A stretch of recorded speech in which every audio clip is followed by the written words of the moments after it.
31 de diciembre de 2019. El COVID-19 aparece en el radar del mundo. La ciudad de Wuhan es puesta bajo cuarentena. No obstante, el brote ya no podía ser contenido, ya que la reacción del gobierno chino llegó muy tarde. El virus llegó rápidamente a distintas partes del mundo. Muchos líderes políticos se confiaron. Miles de vidas se perdieron. 16 de enero del 2020. El presidente Bukele se anticipa a la situación y ordena que se inicien preparativos. Se inician las coordinaciones entre el Ministerio de Salud y distintas carteras del Estado con la OMS. El 24 de enero se activan los planes de prevención.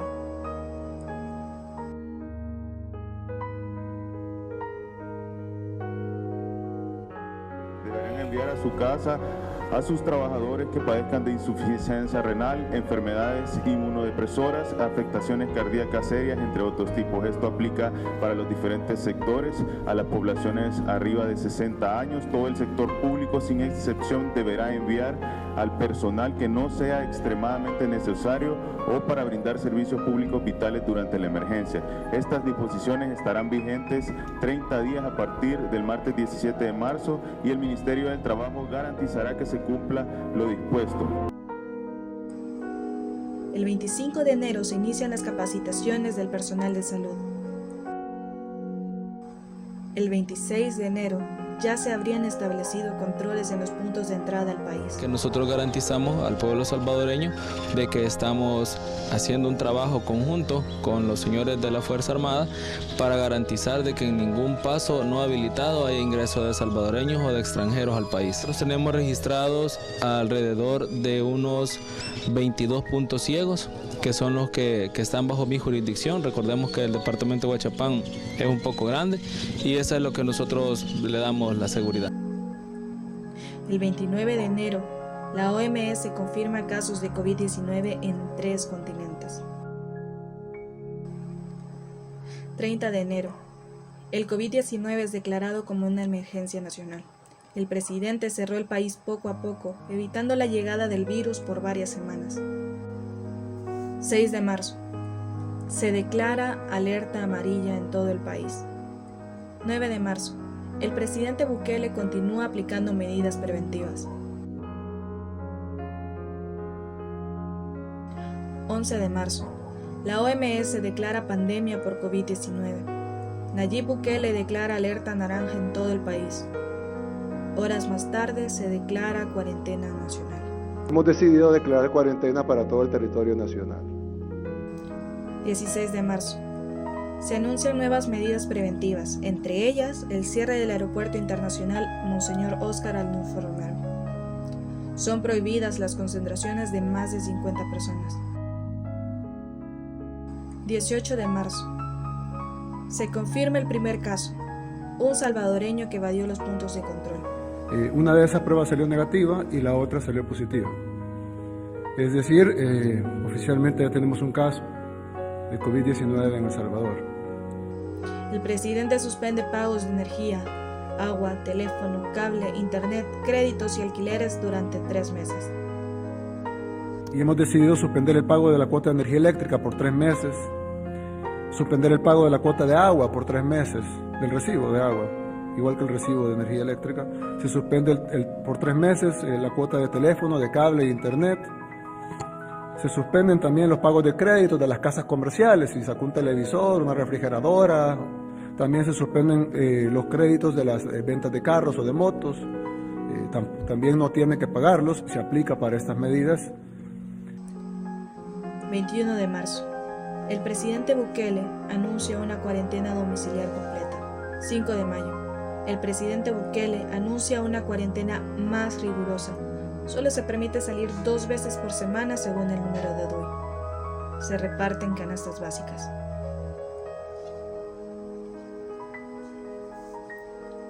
El Salvador se alistaba para intensificar su reactivación económica el 24 de agosto del 2020, tras un fallo de la Sala de lo Constitucional de la Corte Suprema de Justicia, que declaró inconstitucional un decreto de gobierno que contenía el plan de desescalada. Hola, mi nombre es Raquel González, tengo 28 años. Cuando se anunció la cuarentena, lo primero que pensé fue como que qué va a pasar, ¿verdad? Que, híjole, ¿y ahora qué va a pasar, verdad? ¿Qué va a pasar con mi trabajo? ¿Qué voy a hacer? ¿Verdad? Pensar en mis papás, pensar en mi sobrina. Fue lo primero que pensé. Fue como, wow, ahora vamos a estar aquí en casa y qué va a pasar con la comida, o sea, ¿de dónde Dios va a proveer de lo necesario? Porque yo decía, si mis papás no trabajan, pero mis papás no tienen un sueldo fijo, ellos trabajan viendo pacientes y los pacientes, si ellos no ven pacientes, pues no hay dinero. Entonces era como, ¿cómo vamos a hacer, verdad? Mi nombre es Ivania Ventura de Peña, tengo una maestría en Administración de Empresas. Tengo alrededor de unos 16 años de trabajar en el rubro de tecnología, en la parte comercial, en el tema de ventas, más que todo, en los últimos 5 años. Mi esposo trabaja en una empresa del rubro de desinfección y limpieza. Entonces para él fue totalmente diferente porque a ellos el trabajo se les elevó. Hubo más demanda de los servicios de la empresa y entonces era bien... empezó aquel torbellino de actividades, esa fue la verdad, porque entre que mi hija y yo estábamos aquí encerradas en casa, mi esposo salía todos los días y teníamos el tema de que empezaste nuevas costumbres. Bueno, todo fue un caos, la verdad, si uno se pone a pensar en todo lo que te tocó vivir, de verdad que yo creo que cada uno de nosotros debería de escribir un libro, porque se transformó todo. O sea, de repente tenés a tu hija y sos 100% responsable de su educación, cuando no tenés ni idea de cómo enseñarle. Aunque tú hayas estudiado en la universidad, que sacas tus maestrías, que sacas tus diplomados, que salís del país, pero nunca te preparas para decir, voy a educar a mi hijo. O sea, eso fue en la época de 1800, creo yo, o todavía antes, donde las mamás éramos responsables de la educación de los hijos. Yo siempre he conocido que los hijos estudian en los colegios, ¿verdad? Ese fue uno de las primeras como choques, porque... uno, que te empezás a dar cuenta de las deficiencias de tu hijo y que vos no querés que salga mal. 2, la inexperiencia de los colegios de trabajar de forma remota, virtual, ¿verdad? Que plataformas que no funcionan, los pobres profesores, que de verdad que mi respeto, mi admiración a esa carrera. Mi nombre es Oscar Cornejo, soy licenciado en diseño gráfico. Creo que los primeros días fue como un golpe de qué va a pasar, porque no sabíamos, ¿verdad? Los aeropuertos cerrados, que todo el mundo se quedara en casa, y creo que hubo como unos 3-4 días de asimilación de ese corte, y yo diría que fue angustiante, raro, extraño. Yo diría que lo que más me afectó en esa parte fue cómo vamos a dar las clases. Eso fue Algunas universidades ya estaban preparadas, ya se nos había comunicado de que era muy probable que sucediera, pero realmente no estábamos capacitados. Entonces eso sí fue un duro golpe, como hacer que nuestro trabajo se volviera digital y cómo el conocimiento que se impartía presencial lo pudiéramos dar de formas virtuales. Eso fue al principio. Al principio me dio mucho miedo, mucha ansiedad, porque uno no sabe cómo lo va a resolver. Hoy estoy bien, lo logramos resolver bien. Ya me adapté, creo que todos ya nos adaptamos. Hay muchas cosas que aprendí a hacerlas digitalmente, es decir, cómo explicar algo a partir de una cámara, cómo explicar a partir de estar yo solo en mi casa hablando, porque se siente extraño. Mi nombre es Nancy Yaneurías, tengo 33 años de edad. Soy licenciada en mercadeo. Antes de lo que sucedió en la pandemia, trabajaba como jefa de ventas en una computienda. Lo primero que pensé, dije yo que tal vez no iba a durar como la palabra de cuarentena, pensé que iba a durar solo los 40 días y que realmente no iba a avanzar a más. Realmente pensé de que solamente ese tiempo iba a ser lo suficiente para poder evitar que esto se propagara. No pensé que fueran a morir tanta gente o que tanta gente se fuera a infectar. al principio fue como descanso realmente, de decir, de una presión de no tener que estar dando números todos los días, de estar con la presión de la venta, de estar siguiendo a los compañeros. Entonces yo sentía, por una parte, un descanso tal vez la primera semana. Ya después la siguiente semana empecé mejor a ordenar la casa, a tratar la manera de tener otras actividades, manera de no tal vez pensar tanto en lo que estaba pasando afuera. Trataba la manera de no oír tanta noticia que afectara a mi decir, yo sé lo que está pasando allá afuera, pero realmente solo miraba noticias cuando iba a salir yo. Lo que sí dejé de ver fue noticias, porque como las noticias realmente sí te podían enfermar, que tanto enfermó aquí, que mira que necesitamos plasma. O sea, el Facebook fue totalmente, lo traté de verlo al mínimo, porque como ahí hay mucho amarillismo, ¿verdad? O mucha gente muy exagerada. Entonces, para poder empezar a sobrellevar esto, yo digo, el primer mes, creo que la mayoría nos deprimimos de estar encerrados. Y comenzar es como ese nuevo rol, ¿verdad? De esta nueva normalidad. Entonces, te das cuenta de muchas cosas. Entonces, va, en suma, la nueva realidad que estás en tu casa. Tu esposo que trabaja todo el día afuera y que cuando regresa tiene que cumplir todo el protocolo de sanitización, aunque ese término no sé que no es válido, pero para que entre a la casa. Tu hija metida contigo las 24 horas en tu casa. La señora de la limpieza que ya no pudo venir. Entonces, sos responsable de eso también. Entonces significa que te toca cocinar y que te toca ordenar y de repente las mujeres somos multitasking. No te lo recomiendan, ¿verdad? Pero realmente tenemos la capacidad de hacer muchas cosas. Pero cuando sos una persona muy metódica, muy estructurada, querés que todo te salga bien. Y resulta que tampoco es que seas superwoman, ¿verdad? O sea, de repente eran las 12 y ya había que cocinar y la niña pidiéndome comida y yo en una conferencia. Y entre que ella con mami, tengo hambre, y yo haciéndole señas de...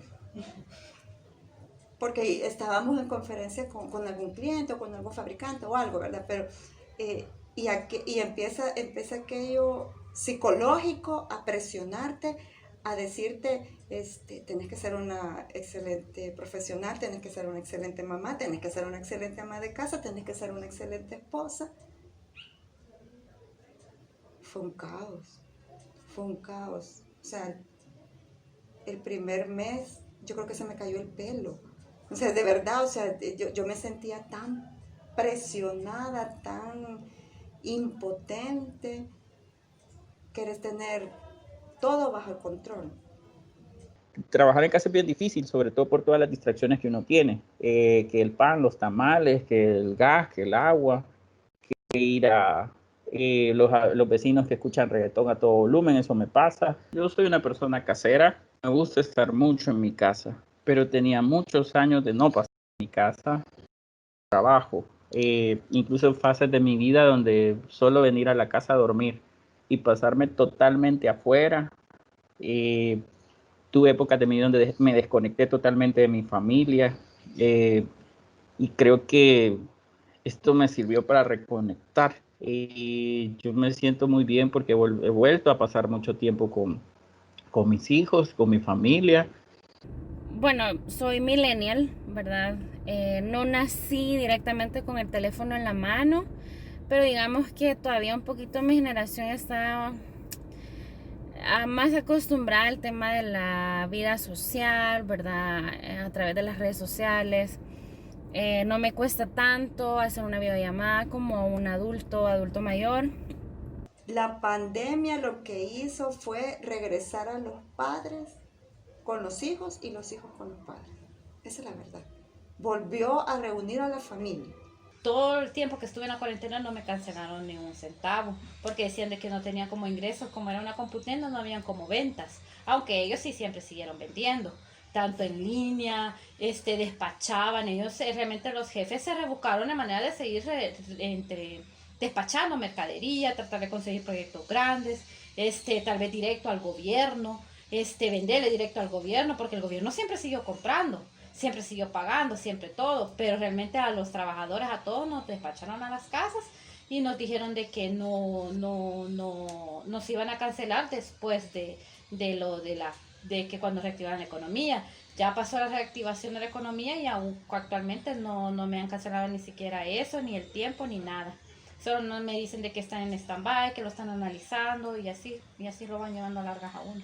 En el caso de mi familia nadie ha tenido la enfermedad, o por lo menos no diagnosticada, porque afortunadamente estamos todos bien, sanos de momento, pero sí creo que todos nos enfermamos de sospechas y síntomas. Yo creo que todos hemos tenido sospechas, incluso al tener sospechas inmediatamente tomar antigripales, acetaminofén, y creo que todos hemos tenido estrés psicológico. Yo varias veces después de ir a comprar, me sentía mal y decía de ser COVID.